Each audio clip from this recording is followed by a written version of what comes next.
네, 안녕하세요. 저는 서울 구로구 구로동 신도림동에서 이번 지방선거에 서울시의원 출마를 준비하고 있는 더불어민주당의 강무영이라고 합니다. 젊을 때 26살 때부터 국회 막내로 이 정치권 일을 시작해서요. 청와대, 경기도 구로구청, 지방자치단체와 광역단체까지 두루 경험하면서 정치 실무를 쭉 해왔었고요. 4년 전 처음 서울시의원에 도전을 했다가 이제 아쉽게 떨어지고 다시 한번 재도전하려고 열심히 준비 중입니다.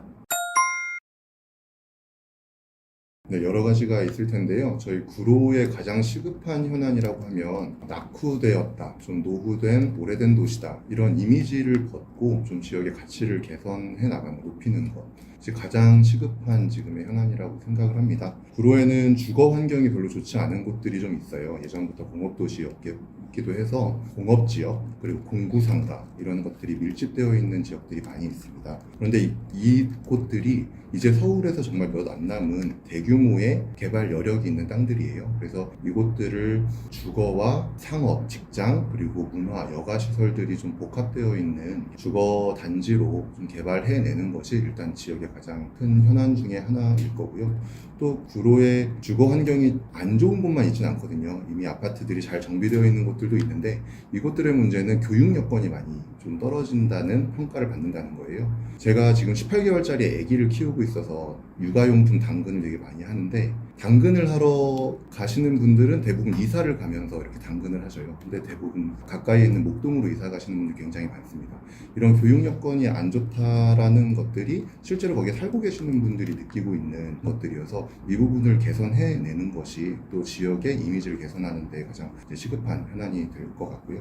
세 번째는 좀 조심스러운데 구로 하면은 다문화 외국인 밀집 지역이라는 그런 이미지도 상당히 강해요. 그래서 이런 부분들은 외국인들과 우리가 상생해야 되고 어떤 혐오적인 그런 차별적인 것들을 하자는 게 아니라 이분들과 함께 구로라는 곳이 더 나은 이미지를 가져가는 그런 것들을 좀 해나가야 된다 이런 부분들 많이 생각을 하고요. 전외로 이제 가장 수건 사업이어서 하나 말씀드리자면 구로에는 철도 차량 기지가 하나 있습니다. 그 차량 기지 이전은 몇십 년 된 정말 지역 주민들의 수건인데요. 지난 윤석열 정부 때 무산되었는데 이번 우리 이재명 정부 들어서 다시 5차 철도망 계획 세우면서 꼭 좀 되었으면 하는 바람입니다. 노후된 도시 이미지를 개선하기 위해서 공업지역, 공구상가 밀집지역, 저층 노후주택 밀집지역 이런 곳들을 개발하는 것들은 사실 서울에 굉장히 많은 재개발, 재건축 이슈와 거의 유사합니다. 그래서 이것들은 민간이 주도하는 곳들도 있고 관이 일정 부분 주도해야 되는 곳들도 있지만 기본적으로 개발, 재개발, 재건축이 오래 걸리는 일이라서 정말 차근차근 해 나가야 된다. 그리고 지역의 정치권이나 많은 사람들이 관심을 갖고 열심히 해야 된다라는 정도일 텐데요. 저는 조금 더 관심을 갖고 제가 직접 하고 싶은 거는 지역의 이제 교육 여건을 개선을 하고 교육 환경을 조금 더 좋게 만드는 일입니다. 이를테면은 제가 4년 전 선거 때도 이 공약을 해서 좀 호응을 많이 받았었는데요. 우리 신도림역 옆에는 신도림 테크노마트라는 큰 대규모 대형 상가가 있어요. 서울의 다른 이런 상가들이랑 비슷하게 공실 문제가 요즘 굉장히 많습니다. 여기 소유하고 계신 분들도 관리비나 상가는 상가대로 활성화가 안 되니까 상가에 계신 분들도 이제 힘든데요. 이 공실 공간을 활용을 해서 신도림에도 대규모 대형 학원 밀집 단지를 좀 조성을 해보자라는 게 제 주장이고 생각입니다. 바로 근처에 목동에 학원가들이 많다 보니까 우리 신도림이나 구로동에 많은 학부모님들이 아이들을 목동으로 보내고 거기서 학원 라이드 해주고 시간을 진짜 많이 쓰신단 말이에요. 그리고 우리 아이들도 그 왔다 갔다 하는 시간에 공부를 하든지 휴식을 할 수 있는데도 이제 다녀야 되는 그런 문제들이 있어요. 그런데 신도림 테크노마트의 학원가를 제대로 유치를 해서 대형 입시 학원, 종합 학원과 단과별 학원 그리고 예체능 학원 이런 것들까지 한 공간에 모여 있으면 아이들도 효율적으로 공부하고 또 효율적으로 쉴 수도 있고 부모님들도 훨씬 더 시간을 효율적으로 쓸 수 있고 아이들과 부모님들이 모이는 공간이 되다 보면 상권도 활성화될 수 있고 이런 것들을 한꺼번에 노릴 수 있을 것 같아서 그런 부분들을 좀 이야기를 많이 했고요. 아까 이제 외국인 밀집 지역 관련된 이야기도 드렸는데요. 이거를 개선하기 위해서는 굉장히 조심스럽게 접근해야 되는 것도 있고 많은 연구와 이제 고민들도 필요할 거예요. 그런데 정말 쉽게 할 수 있는 것들도 저는 있다고 생각을 합니다. 이를테면 저희 지역 주민분들이 많이 말씀하시는 것 중에 대림동이라는 곳이 대표적으로 서울의 가장 외국인 밀집 지역으로 상징적인 곳이고 또 대림역이라는 곳이 그 주변 역세권이 생각보다 그렇게 정비되어 있지 않아요. 그래서 조금 낙후되어 있다는 이미지가 되게 많습니다. 그런데 이 2호선 대림역의 역명 부기명을 보면 구로구청역입니다. 대림동은 사실 영등포구 소속이에요. 영등포구 대림동인데 이 대림역을 괄호치고 구로구청, 이번 역은 대림 구로구청역입니다. 이렇게 한단 말이에요. 그럼 매일 수많은 서울 시민분들이 대림 구로구청, 대림은 구로야, 이런 이미지들을 그냥 자연스럽게 가지게 되는 건데요. 그러면 대림역에서 구로구청이 가깝냐? 그것도 아닙니다. 대림역 4번 출구에서 내려서 걸어서 10분 15분을 가야 구로구청이 있어요. 그러면 저는 이런 불필요한 역명 부기를 왜 구로구청이 했을까? 이런 것들은 사실 돈이 드는 것도 아니고 어떤 간단한 정책 결정만 있으면 뺄 수도 있는 거라고 저는 생각을 합니다. 이런 것부터 좀 실천해 나가는 게 어떤 구로에서 정치를 하는 사람들이 이미지에 문제에 공감을 한다면 좀 해 나가야 되는 거라고 생각합니다.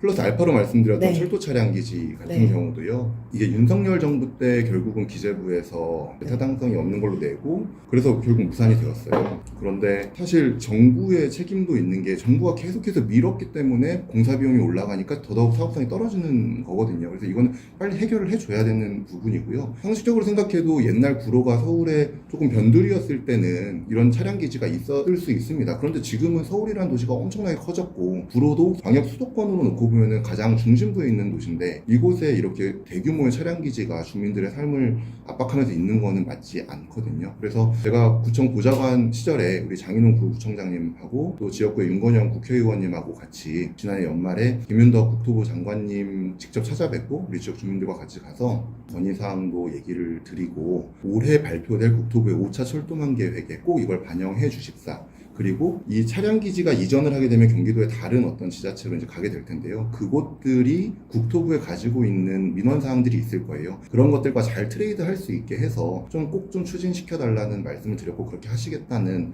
답변까지 받은 적이 있습니다. 한 세 가지 정도 있다고 생각을 합니다. 첫 번째는 서울 시내 양극화 문제입니다. 이거는 아마 비강남권의 다른 후보님들도 많이들 말씀을 하실 텐데요. 서울시가 굉장히 큰 도시고 발전된 도시지만 서울 안에서도 너무 양극화가 많이 심해요. 특히 저희 구로 같은 경우는 좀 소외받고 있는 부분들이 지역 주민분들께서 많이 느끼고 계시고요. 재정 자립도만 봐도 상위권, 강남구나 중구 같은 경우는 거의 50% 중반대의 재정 자립도를 갖고 있는 반면에 저희 구로구 같은 경우는 전체 25개 구 중에 17위입니다. 그리고 뭐 더 안 좋은 곳들은 15%대 자립도를 가지고 있는 경우도 있고 3배 차이가 나는 거죠. 이런 것들을 이 서울 안에서부터 해결을 해 나가야 조금 더 서울 시민들이 좀 건강하게 행복할 수 있다고 생각을 하고요. 두 번째는 조금 민주당 후보로서 말씀을 드리는 건데 지난 오세훈 시정 동안에 되게 많은 뭐 전시행정과 좀 오세훈 시장의 본인의 어떤 정치적 욕심이나 야망 때문에 불필요하게 이제 벌여왔던 사업들이 굉장히 많습니다. 대표적으로 한강버스 사업들 같은 사업들이 있고요. 또 다수의 국힘 의원들이 있었던 서울시 의회랑 합작해서 특정 언론인을 상대로 해서 뭐 TBS 죽이기 이런 것들도 진행이 됐었고요. 지난 오세훈 시정 동안에 후퇴했던 서울시정을 좀 다시 되돌리는 것, 그것도 좀 중요한 이슈라고 생각을 합니다. 세 번째는 국민주권 정부에서 이야기하고 있는 게 5극 3특이라고 해서 이제는 정말로 서울만 발전하는 게 아니라 대한민국에 5개 극을 두고 5개 극이 골고루 발전하겠다는 이제 지역 균형 발전 전략을 하고 있는데요. 국가적으로 굉장히 중요하고 꼭 해야 되는 방향인 건 맞는데 그렇게 되면 결과적으로는 한정된 대한민국의 자원을 서울이 그동안 누려왔던 거를 다른 지역에 양보해야 되는 상황이 이제 아마 올 것 같아요. 그러면 결국 서울에 주어지는 국가로부터 들어오는 이제 자원들은 점차 줄어들게 될 거고 그러면 이 안에서 자원을 어떻게 더 효율적이고 효과적으로 쓸 수 있는지에 대한 논의도 그동안은 서울이 그런 고민을 없이 서울 중심으로 발전을 해왔기 때문에 그런 고민이 없었을 텐데요. 이제는 그런 고민들까지도 해야 되는 좀 지역 발전의 패러다임 전환이 좀 필요하다고 생각을 합니다. 아까 서울시 과제를 제일 중요한 거를 양극화, 서울시 안에서 양극화 문제를 말씀드렸으니까 그 부분에 대해서 좀 말씀드리면 서울시 내에 자치구별 양극화 문제가 심각하고 그거를 해결하기 위해서 사실 여러 조례들은 이미 많이 나와 있어요. 뭐 이를테면 자치구 재원 조정에 관한 조례들도 있고 지역 균형 발전 관련 조례도 있고 문화시설 등 뭐 미술관이나 박물관 관련 조례들에도 그런 내용들이 담겨는 있습니다만 그런 조례들을 보면 대부분 시장 시장의 책무는 그런 균형 발전을 위해서 노력하여야 한다. 뭐 이런 정도로만 선언적인 정도로만 그치는 게 대부분이어서요. 이런 것들을 조금 더 강행 규정을 두기도 하고 또 실제로 진짜로 필요한 것들 투자, 개발 그리고 예산 배분 이런 것들에 조금 더 지금까지 소외되어 왔던 지역들에 대한 배려가 조금 더 의무화되는 법 활동을 좀 했으면 좋겠다라는 생각을 개인적으로 가지고 있습니다.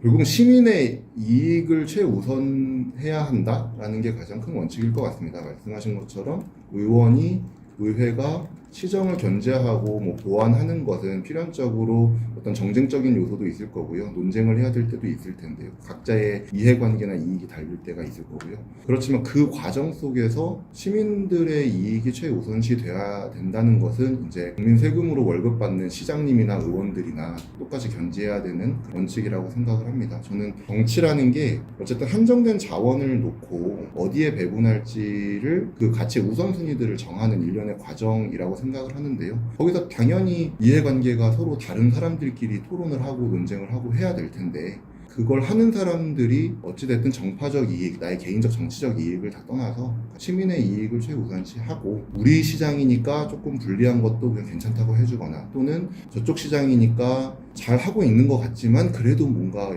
욕하기 위해서 뭔가를 찾아내서 억지로 막 끌어내리고 이런 것들은 조금 지양하면서 그러면서 견제와 보완을 잘 해나가는 것이 필요하다고 생각합니다. 네, 구로구민 여러분 반갑습니다. 구로동 신도림동에서 서울시의원 준비하고 있는 박무영입니다. 오늘 언론 인터뷰 통해서 우리 구로 그리고 서울에 대한 시급한 현안들, 저의 생각들을 공유하는 시간을 가졌는데요. 말씀드리는 거 보면서 저 스스로도 정말 할 일들이 많다는 것을 다시 한번 느꼈습니다. 이런 많은 할 일들을 하기 위해서는 제대로 배우고 제대로 일할 수 있는 후보가 필요하다고 생각합니다. 국정 운영, 그리고 입법을 경험했고 지방자치단체도 기초, 광역을 모두 경험한 후보 박무영 믿고 지켜봐 주십시오. 열심히 하겠습니다. 감사합니다.